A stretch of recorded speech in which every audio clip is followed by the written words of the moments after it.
Hello, my name is Amanda Rose, and we are here today to talk about mindset mastery. And this is one of the most key elements for you to attain any goal you have in life, whether that's in your business, in your personal relationships, your financial goals, your health goals, all of them. They come down to mindset first. And this is something that took me a very long time to learn. When I got started as an entrepreneur, I was absolutely convinced that if I just learned the strategies, that I would be as successful as I wanted to be. And well, yes, absolutely, strategy is important. You do need to know how to execute the activities that you need to do in order to attain the goal. More than that is we need to understand what's going on in here that is going to help or hinder us along that path. Thought always precedes action. And this is why it's so important that we understand what are the perpetual, habitual thoughts that go through your mind. What are the things that are helping you so that we can feed them, so that we can focus on them, we can grow those thoughts and beliefs? And what are the things that are happening between your ears that are holding you back? So I'm going to give you an example of this. I used to go to launch a new offer to my audience, and I would always do it with enthusiasm and excitement, and this was the one that was gonna make it every time. That was how I felt when I got to it. And so I would make the announcement, I would share this incredible offer with the world, and crickets. Nobody instantly bought.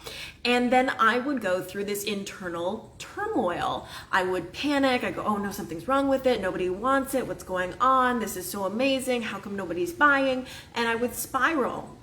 And through that spiral, I would pull back on my marketing efforts. So even though I did know how to market, I did know how to show up and sell, I wasn't doing it. I was talking myself out of it. And that is mindset 101. So even though, yes, I knew the strategies, I wasn't doing them because my mindset was inhibiting me. It was getting in the way.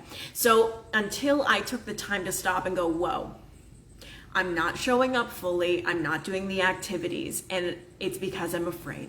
And that's what I learned. I dug into it and I realized that there was a fear underneath it all. I was truly afraid that if I showed up, and I did everything that I knew to do, that it still wouldn't work. And then I was gonna be a real failure. And so I had to face that fear and understand that, well, I actually don't know whether this works or doesn't work. I've studied the strategy. I've done sales before, yes, but I don't know. So I had to commit to push through the fear, and that's mindset.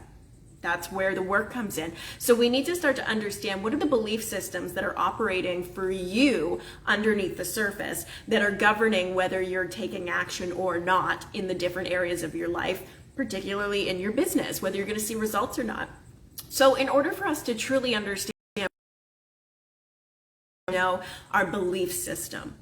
So essentially our main beliefs about the world come by about age 8. And I know that can seem wild that we're operating off of a system in our mind that is ancient for most of us, that's been based on what we took in as a child. So when we're growing up in those early formative years, our brain doesn't really have a filter. We don't have the ability to say this is true or false. Our it all in. So we take things in from everything around us. That could be from your parents, your mentors, your religious leaders, the media, your favorite cartoons growing up, books, other kids, like all of the people, all of the situations, all of the circumstances, everything that you were exposed to gets spun. And then after you've sponged it all in, your brain tries to make sense of it all through simplest terms. And this is through the power of association. So for example, if I say peanut butter, most of you probably thought jelly on the other side of that. And it's because our brain makes the association between these two concepts. Same thing with stove and hot. And for good reason. Simple associations between these concepts, then we would need to relearn them every time we were exposed, which would mean for many of us, we would burn ourselves every time we use the stove. So instead, the brain can easily and quickly access this information. But this works with everything in our lives. So for example, when you were growing up, let's say that money was a sensitive subject in your house and it was often argued about, then your mind may have made the association around money that, money equals scary, equals stress, whatever the case may be. So it's really important to acknowledge that the operating system you may be running from all of these years is based on associations your mind made early on that aren't necessarily supportive of who you are becoming now. So we need to go back and reassess them, figuring out the roots of them. And that comes from figuring out, well, what did I often hear, see, or what was something I experienced during those years that stuck with me? This will illuminate for you what's going on in your belief system so that you understand the areas in which you need to heal. So for example, money's a big one for most of us, so it's an easy one for us to lean on. You want to ask yourself, what did I hear? What did I see? And what did I experience around money in my early childhood? Maybe you had a household where it was very common to hear, money's the root of all evil, or money doesn't grow on trees. And then that became the foundation for the way that you interact with money in the world. Now, the reason this is extremely important for us, not only is this the first thing that comes up when the topic comes up for you, so there can be resistances and you may not be doing the actions that you need to do to see the results, but on top of that, our brain works a lot like Google. So whatever we input into it, it's going to give us feedback that's appropriate. So for example, if I go on Google right now and I look up, best hot toddy recipes, it's going to pull up all of these hot toddy recipes for me, right?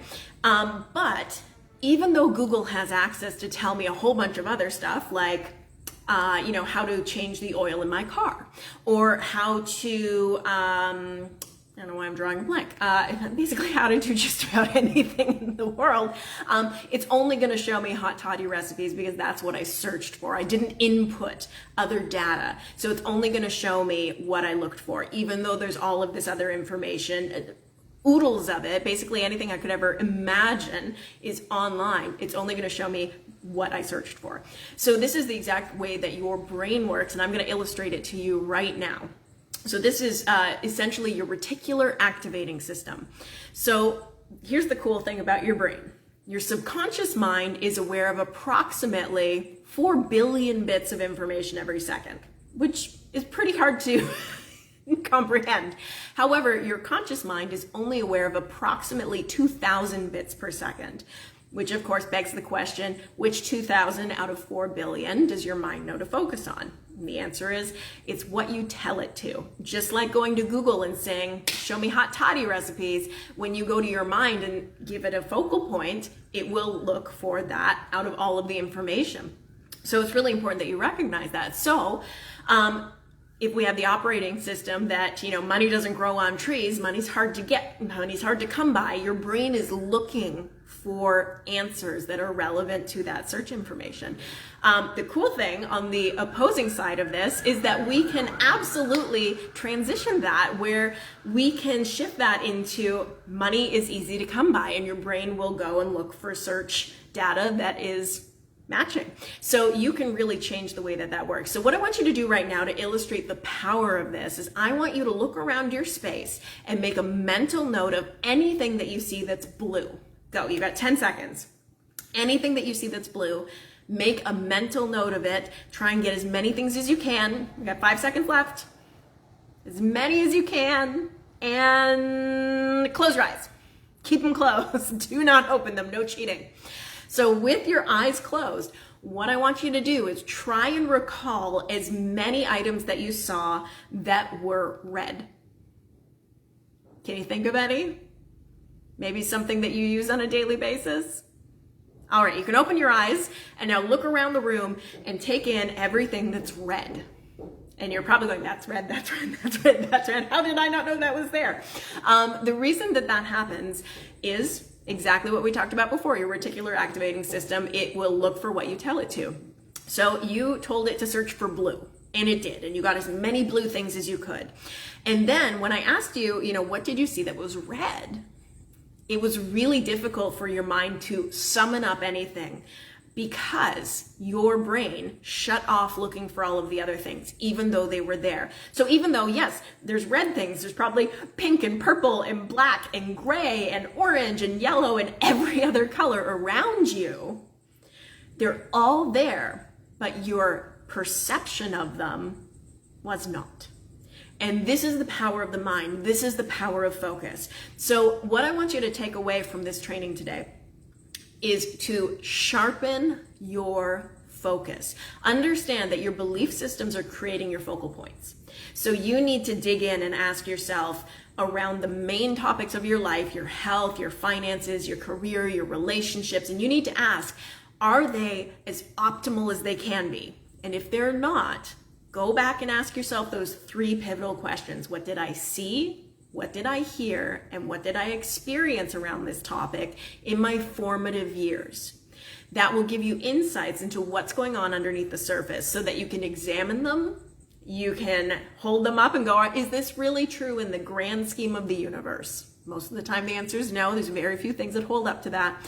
And then you can rewrite the belief system. And this is where affirmations become very powerful. The easiest thing I can tell you is rewrite it with the positive opposite. So with our example earlier, money's hard to come by. We would rewrite that as money comes to me easily and effortlessly. Very simple. We're just flipping it on its head. And yes, it will take some time to imprint that new belief in your subconscious. It's about repetition. That will get it in there. So awareness, repetition, focus. Focus on what it is that you are working towards, what you want to attract, what you want to see more of in your life.